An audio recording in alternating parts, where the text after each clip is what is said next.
Hello mga kapitbahay, ito ang aking munting vlog sa pagluluto ng chop suey. Sana magustuhan nyo.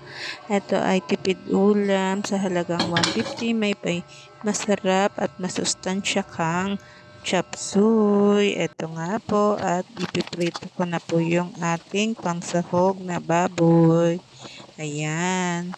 Iprito natin ng tosta. Nailaga ko na po yan. Yung pinaglagaan, nilagyan ko na nga po ng panimplan. Lagyan ko ng bawang, sibuyas, paminta at laurel, asin para siya ay malasa. Ayan na po. Parang fireworks na dumating.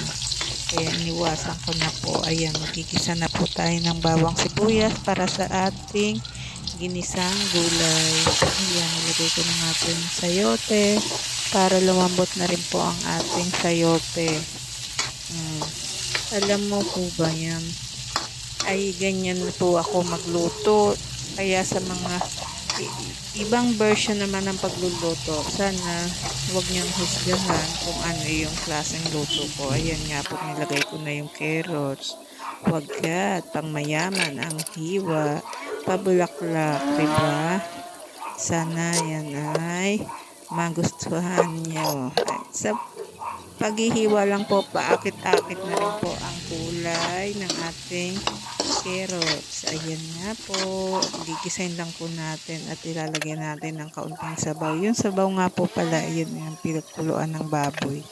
Kaya malasa na rin siya. Ayan ang sikreto ng ating. Kesa sa cubes ang ilalagay natin, ilagay na po natin yung mga pinagkuluan natin ng baboy.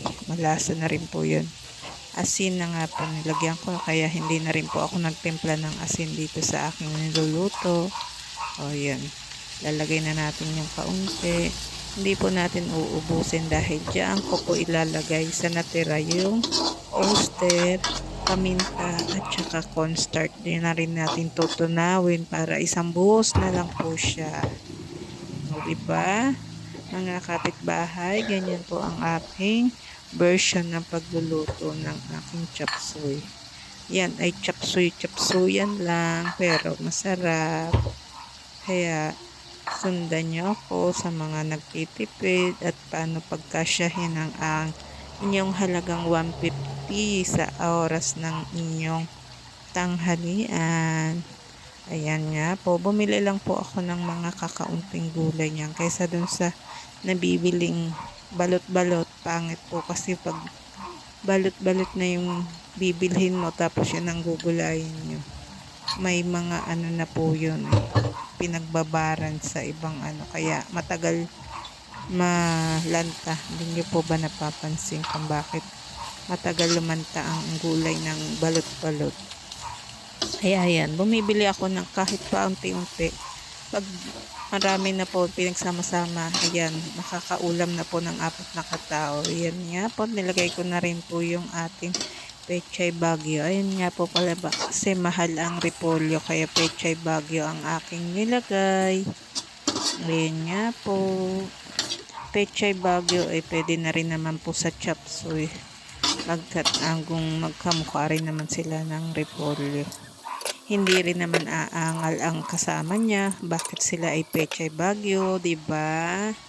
Ayan, tinapings ko na rin po yung ating baboy na pinirito at saka celery.